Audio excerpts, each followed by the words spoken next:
I got so much motherfucking design on right now. Break it down, bring it back, make it clap. I got 3 old thoughts, new block, where that thing. Bitches on my line, and you know. Assalamualaikum warahmatullahi wabarakatuh.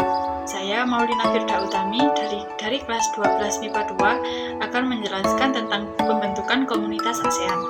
Dalam upaya menempa integrasi dan kerjasama yang lebih kuat di antara negara-negara anggota, ASEAN sepakat untuk mengembangkan suatu kawasan yang terintegrasi dengan membentuk suatu komunitas negara-negara Asia Tenggara yang terbuka, stabil, dan sejahtera, saling peduli, dan diikat bersama dalam kemitraan yang dinamis di tahun 2020. Harapan tersebut dituangkan dalam visi ASEAN 2020 yang ditetapkan oleh para kepala negara pada konferensi tingkat tinggi atau KTT ASEAN di Kuala Lumpur 15 Desember 1997.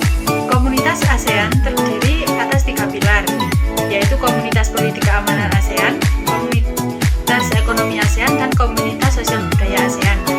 Indonesia turut menjadi penggagas pembentuk Komunitas Politik dan Keamanan ASEAN serta memerankan peran penting dalam perumusan 2 pilar yang lain.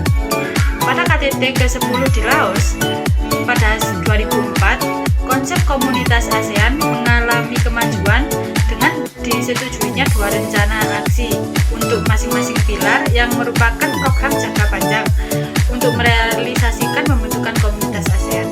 Upaya kesepakatan pembentukan komunitas ASEAN semakin kuat dengan ditandatanganinya deklarasi Cepu mengenai percepatan pembentukan komunitas ASEAN pada tahun 2015 oleh para pemimpin ASEAN pada KTT ke-12 di Filipina tahun 2007. Pada usia ke-40 ASEAN, para kepala negara ASEAN pada KTT ke-13 di Singapura tahun 2007 telah menandatangani Piagam ASEAN yang mengubah ASEAN dari organisasi yang longgar menjadi organisasi yang berdasarkan hukum dan menjadi subjek hukum.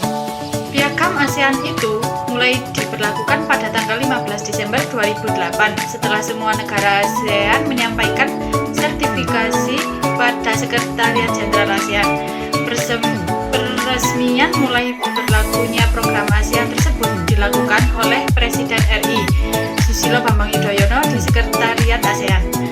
Piagam ASEAN berguna dalam pemberian kerangka kerja hukum dan kelembagaan bagi ASEAN. Kedua hal tersebut memperkuat ikatan kesetiakawanan kawasan untuk mewujudkan komunitas ASEAN yang terpadu.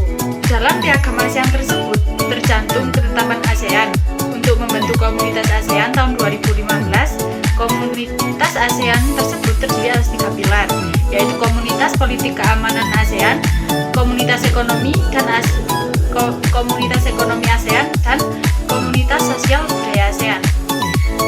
Komunitas ASEAN adalah wadah untuk lebih mempererat integrasi masyarakat ASEAN untuk menyesuaikan cara pandang keterbukaan dalam menyikapi perkembangan dunia. Pilar Komunitas Pihak Keamanan ASEAN mengenai peningkatan kerjasama di bidang politik dan keamanan untuk memelihara perdamaian serta memajukan nilai hak asasi manusia dan demokratis di kawasan ASEAN. Komunitas politik keamanan itu sifatnya terbuka. Yang kedua, pilar ekonomi komunitas ASEAN ialah komunitas yang bekerja sama dalam upaya memperdalam dan memperluas ekonomi terpadu di kawasan ASEAN. Yang ketiga, pilar sosial budaya. Pilar komunitas sosial budaya ASEAN merupakan sebuah wadah untuk memperkuat keterpaduan ASEAN, bertujuan untuk memperkokoh kesadaran, kesetiakawanan, dan kemitraan dan rasa kepemilikan masyarakat ASEAN. Jadi, komunitas ASEAN berpusat pada masyarakat untuk penguatan kesetiakawanan dan persatuan dalam perbedaan ciri-ciri kebudayaan antar anggota ASEAN. Persatuan dan kesetiakawanan tersebut dibangun melalui penguatan identitas bersama dan pembangunan masyarakat yang peduli dan harmonis. Itu saja yang bisa saya sampaikan di video kali ini. Jika ada koreksi, bisa dicantumkan di kolom komentar. Terima kasih. Wassalamualaikum warahmatullahi wabarakatuh.